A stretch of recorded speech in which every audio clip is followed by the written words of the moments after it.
is. Hi. Wow, you have the exact amount of hair that you have in your profile photo. You have no idea how refreshing that is. Sorry, yeah, before we order drinks, can I just lay a few things out onto the table so we're both not wasting our precious times when we could be answering unread emails? I'm looking for a husband and someone to have kids with. Ooh, yikes, I know. I'm not saying right now, you don't have to impregnate me on top of these menus. That's just what I'm looking for right now. So if commitment is like the boogeyman to you, I totally get it, but boo. Also, I have never come to completion solely by having an eggplant inside of my flower garden. It's important that you know that. In my multiple years of being sexually active, it's never happened not once, so I appreciate you not making your entire personality about being the person who changes that. It's gonna affect your manhood. I'm probably just not the girl for you, and I'm definitely not gonna spend the next 10 years pretending like I am, if you know what I mean. I'm a feminist, shocker, and I'm not necessarily saying you have to be. Labels can be weird. I just would prefer you not think that any man who willingly went to go see Barbie was gay by default. Also, that being said, my best friend's on standby and she will come save me immediately should you say anything even remotely resembling an Andrew Tate quote. That one's just for my safety. Now, last but not least, I'm looking for someone who wants me as a partner, not a cheerleader. The blonde hair can sometimes throw people off. So if you want a little more rah-rah, sis, boom, bah, Chris, I love that for you. You're a very attractive man. That's why you're here. I'm sure you can find a variety of options available to you at the local mall. Now, that being said, Chris, do you feel like we're on the same page? Can we order a drink and try not to talk about our ex for the next hour, or are we reading different chapters? Fantastic. Let me go pay for parking. I'll be right back.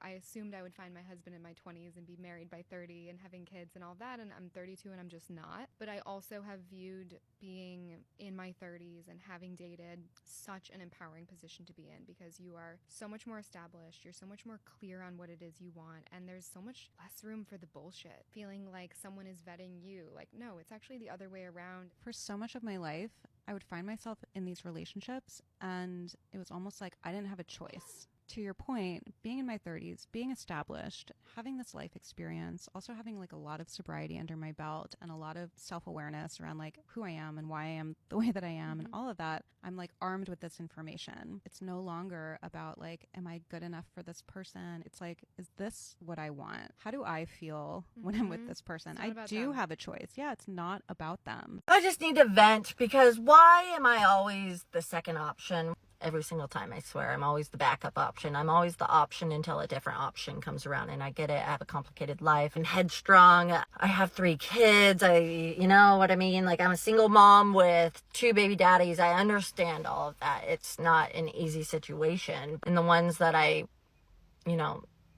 want to give me a chance, they just treat me like shit. And then the ones that I'm not interested at all, those are the ones that are like, there's some of us out here that are trying and you just aren't giving us a chance. Well, Bob, you're 67 years old. What do you want me to do? Of course I don't want to give you a chance. Yes, I'm not dating my father. What do you want from me, Mark?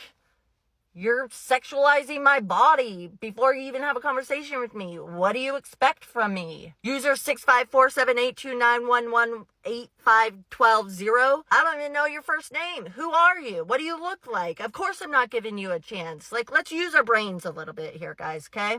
The only people I actually give a chance are people that I've had face-to-face conversations with. Even if we haven't met in real life, we've FaceTime, we've been on the screen, we've been face-to-face with each other. You can't connect over a DM, especially if you're not even my type in the first place. I don't know who you are. We're not friends. You don't have a profile picture. Your name's not in your bio. And your username says Big Daddy Mac. Hey, can I take you out to dinner? No, who are you? Of course no woman is going to go out on a date with you. But when you actually have a conversation or you're talking to someone and then they pick somebody else, that's when you're justified in saying, I never get picked or whatever you guys want to complain about. Women don't feel safe. That's why they're not going out with you. It's not your personality. It's not that you're ugly. You haven't made her feel safe enough to go out with you. Stop blaming it on the women when it's probably your own doing. I get picked second though. And I see them in person or over the phone or FaceTime. So that what does that say about me, I guess? If you're dating, these are my rules. So take them with a grain of salt. I'm not going to talk to anybody for more than a week. If you don't set up a date, if you don't plan a date, I'm cutting you off.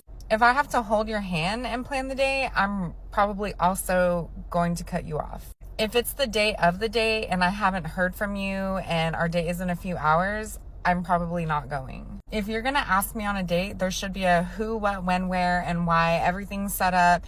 And there should be no questions left unanswered. And check in the morning of. Just be like, hey, can't wait to see you later. See you around 7 or whatever. If you're not gonna talk to me all day, do the bare minimum and just let me know that we're still on for today. Don't leave me guessing.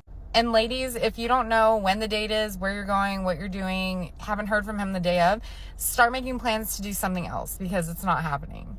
Listen, nobody wants to waste time. If you're on a dating app and you're not trying to date, then get off the dating app. Okay, love you, bye.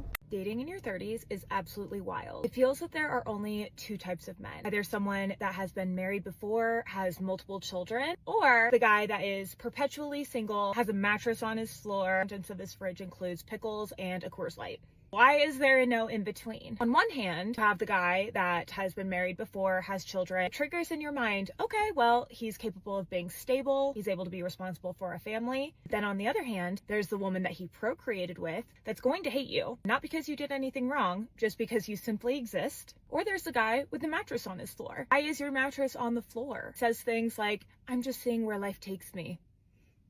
We're in our 30s. If you don't have any direction for life, I don't want to be part of your journey. I want to talk about what it's like to date again in your 30s. I don't know if I have the mental capacity to keep doing this shit because I swear to God, no matter how old that man is, he could be 26, he can be 30, he could be 48. They don't know how to make a plan. No one knows how to take an initiative. Like, I literally am like, okay, this is where you ask me on a date, or this is where you tell me where we're going on the date. This is where you tell me the time we're going on this date.